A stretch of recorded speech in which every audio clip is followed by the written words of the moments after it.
Hi, everybody, and welcome back to our NOLA Catholic Parenting Podcast. This is Christine Bordelon, Associate Editor of the Clarion Herald, and we also do the NOLA Catholic Parenting column and blog. We took a little hiatus when COVID panic began, and we're reviving our podcast, as you can see, via a Zoom video. It was a brave new world for many of us when the pandemic hit.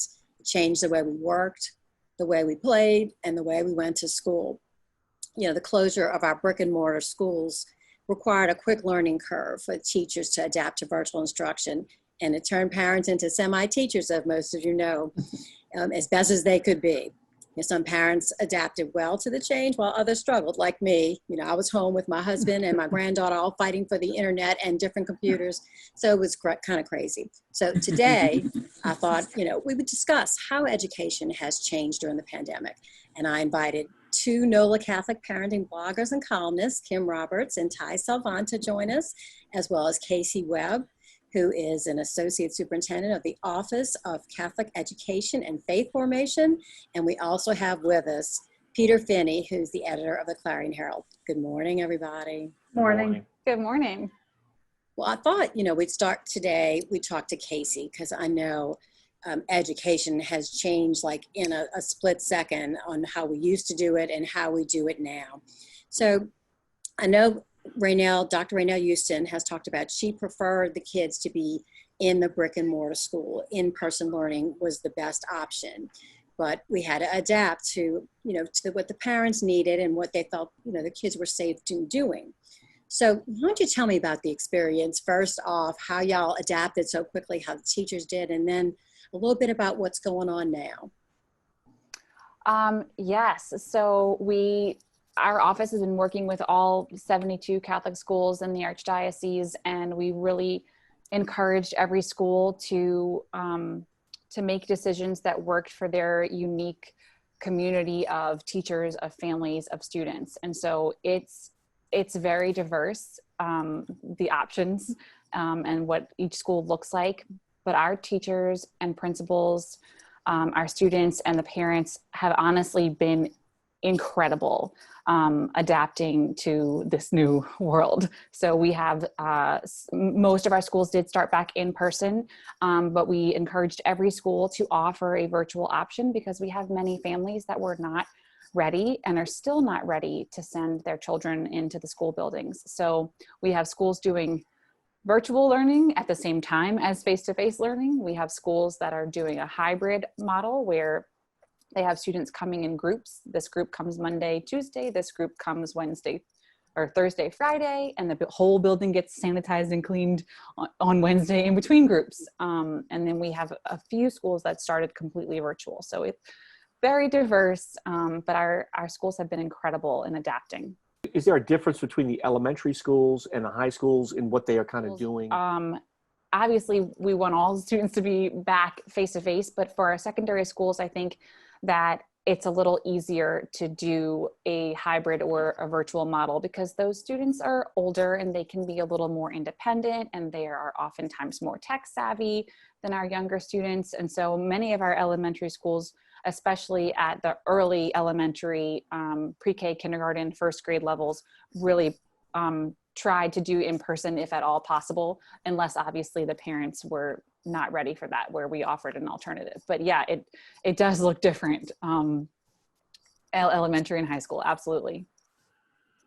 Well, what did you all do first off? I know you're computer savvy and you do a lot of the technology training for teachers. So what did you first do with them? And then over the summer, I know you probably had to do additional things to prepare them for the various hybrids or whatever you were doing this year. So in the spring and in the summer, I was doing lots of virtual trainings, webinars via Google Meet, via Zoom with teachers on many of the different technology platforms. So how can we teach virtually with Zoom or Google Meet? What strategies can we use to engage students, to still have small group discussions, to have a balance between an introduction to new material and then giving students time to process, discuss, practice. So we did trainings on how do we do that virtually, and then a lot of trainings on using Google Classroom, which is a learning management system that many of our schools had started to use, in previous years, but this was really sort of a forcing mechanism to really dive into that as a resource and teach our teachers all that it can do. So lots of focus on Zoom, Google Classroom, and just engagement strategies with those platforms. And then as we approached the school year, I was able to do a lot more in-person work with our teachers, going into their schools. And so I've been in, oh my gosh, different school every day, I feel like. But our teachers, they're like, please show me how to do this. How can I do this? I teach kindergarten. What strategies do you want me to use? They're eager to learn and soaking, they're like, where else can I go to learn more? Well, how did it go in the start of the year? Now we've been kind of a month into it. So what have you heard from the teachers? Are they finding it easier to use the technology with all the training that was done? It is getting easier. And then I do think, one thing that we're really doing is encouraging our schools to use not just our office as a resource, but to use their building level experts. And so, like you go into a school and you have that group of teachers they're innovative, they're going out on their own, they're trying new things. And that's the way that we learn best. And so those teachers are like, come to my classroom, let me show you how I'm doing it with my students, and then sharing that knowledge. So I do think that it's getting easier. And I think it's getting easier for students. I think it's getting easier for parents, but it's still constantly changing. Well, Kim, I know your daughter's a sophomore at St. Mary's Dominican this year. And Ty, you have a son who just graduated from college, and you're homeschooling 4 other children. So Kim, let me ask you first, what's the difference between the spring and then now? Have you found it easier for your daughter and easier maybe for you to help her? What have you seen with this hybrid system of learning? Because Dominican is one of the schools that is doing some in-person and some virtual, right? Yeah, they're doing hybrid. She goes to school one day, like 1 week it's 2 times, 1 week it's 3 times a week. I knew Dominican would do a good job, but I was so pleasantly surprised compared to the last semester to this one. It's seamless. I can walk by. She really does this on her own. She's in her bedroom. I walk by, I hear the teacher speaking. I hear her responding. It's real time. I hear her reading in her English class. And it has been great. Bella loves it because one day she wakes up at 6 and one day at 7, depending upon, if she goes to school or stays home. And she has a whole routine set up. And I have been so impressed with how Dominican has handled it. Her grades are A's, so yay. She's learning and she's interacting with students real time. And to me, I guess all the schools are doing that, but it's real time. And to me, it's like she's actually there. And I'm comfortable that she's not there every single day because she could be home. And then I know they sanitize. Those poor teachers are sanitizing between every single class. They must be worn out by the end of the day. So I give them plenty of credit, but they have adapted and I am super pleased. Oh, well, that's good to hear. I've been hearing similar things this year at others at grammar schools too, that the transition has been so much easier and it is a safe environment when they do go there because the kids are, wiping down their desks, they're doing hand sanitizer, they're washing their hands all the time. So that's good. So I know we have another situation with Ty. You homeschool your kids, and you were telling us a little bit earlier that in the beginning, it didn't seem like it was too much change because you've always been at home teaching the kids, but maybe some things, as it has progressed, has changed in your world. So tell me the difference now and what you guys are experiencing homeschooling. So some of the beauty about homeschooling is the flexibility, right? So while, again, we've always homeschooled, we also homeschool in community. So in the beginning, we did have to make that shift to where we were meeting twice a week and we stopped like everybody else. And we made the decision to start up again at the beginning of this year, meeting twice a week. And so same thing, like we're sanitizing in between and all of that fun stuff, and everybody's wearing masks and making sure that people are safe and people are being extra, I think, cautious, which we appreciate. And I am hoping that that actually helps with this upcoming cold and flu season, right? Because before, when people had a cold, it was a cold that came away. And before you knew it, other families had colds, right? Where now what I'm finding is that somebody's like, we're not feeling that great today, so we're going to stay home. And so we're hoping that kind of has a larger effect and maybe keeps, everybody else healthier this time. But you mentioned my oldest earlier, who graduated from high school this year and is a freshman at the University of Alabama. And he is loving the collegiate experience. So he actually went up there? He did. Oh, okay. Yes. Oh, So wow. we talked back and forth, and I like to say that he was ready. We were ready. So that certainly played a part in the decision, but I do say that I appreciated all of the steps that they were taking to try and make this, again, as safe of a, transition as possible for kids, with testing before they could move on campus, with daily check-ins. So if there is an outbreak, or like one of his friends tested positive, well, everybody in that little friend group needed to get tested to see if they were positive. So there are lots of steps that they are taking to try and keep those numbers as low as possible. They have separate dorms for quarantine students where they bring them food 3 times a day, and they call and check on them to make sure that they're okay.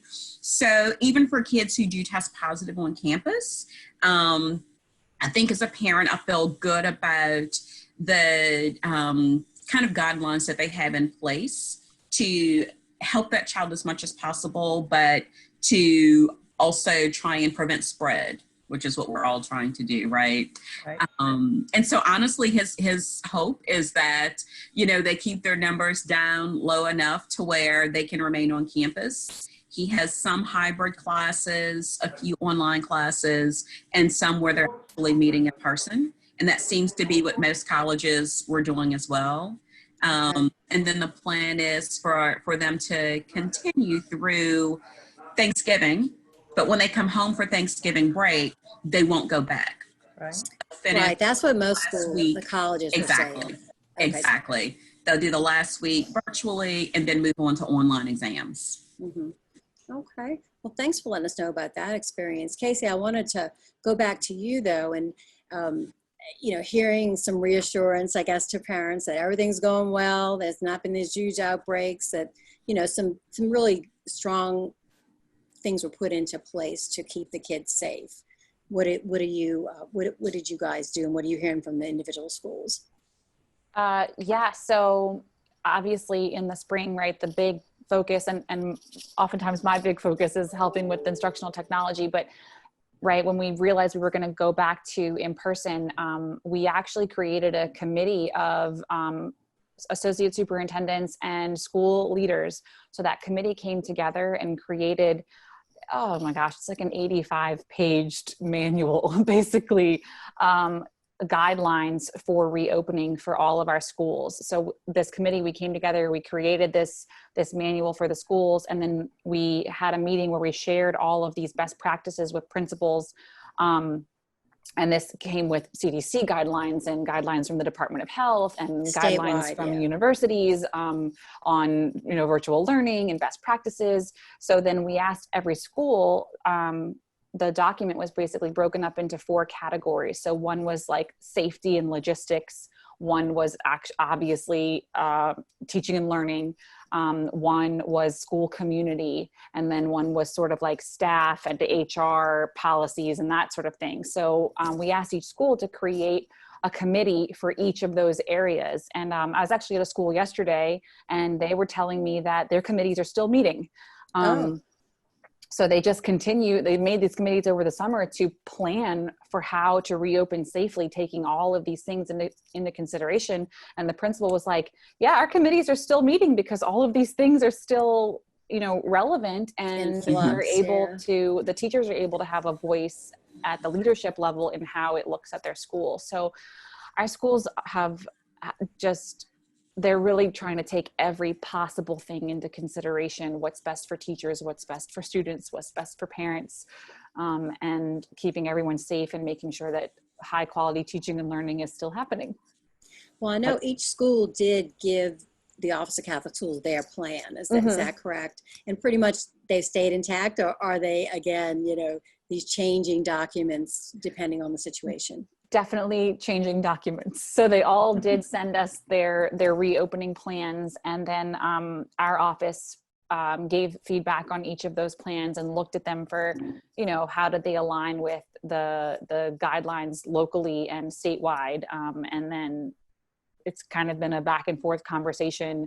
And then also like, okay, that was plan A and that was awesome, but it's not working. So like, what's plan B?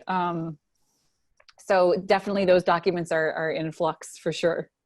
Kasey, I was going to ask you, I think it's great that the Catholic schools gave the choice to the parents, because that was wonderful. I heard from a principal of an elementary school. He said that he was getting calls from public school parents because they really wanted to have their kids in a learning environment on campus. Did you hear some stories about schools saying, hey, I want to send my kids to a Catholic school because they are giving us this kind of choice? Yeah, anecdotally, I definitely have spoken to multiple principals that have similar stories. I don't have any data, to say, this many students have come, have joined our community from the public schools, but we've definitely seen that. Absolutely. And I know lately with the Lake Charles hurricane, you've taken in dozens of students at free of charge for learning, as they have come here to evacuate. That's amazing. Yes. And our Dr. Houston, our superintendent, along with Archbishop Amond and a group of other people they went to Lake Charles on this past weekend, I believe, to bring supplies and to see how we can support. I wondered if you heard about extracurriculars, like some of the athletics, and if they were starting to come up, because I know, that is it LHSAA is now starting up. And I wondered, if it has filtered down to the Catholic schools, elementary or high school, if they're going to, obviously the high schools with LHSAA, but elementary schools and their sports.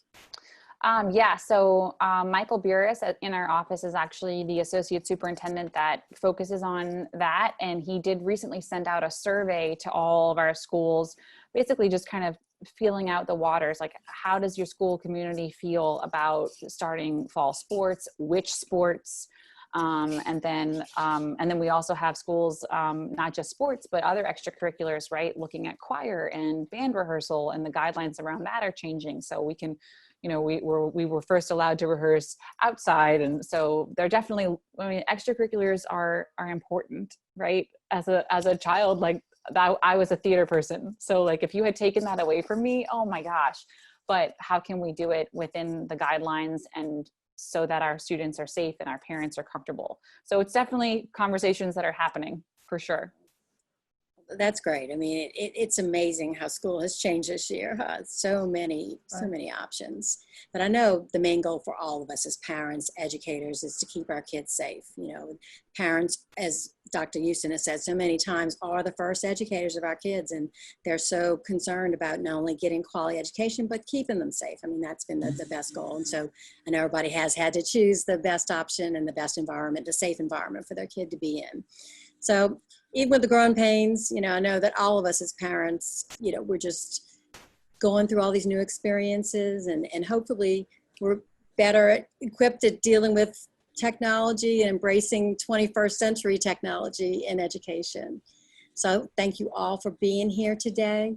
I just wanted to say, tune in next time for our new NOLA Catholic Parenting podcast. Hopefully they're going to continue on Zoom.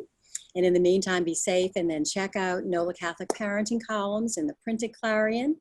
It's distributed at Mass and also online at www.clarionherald.org. We also have 3 blogs a week and a weekly column in our printed edition. So thanks for joining us. Thanks.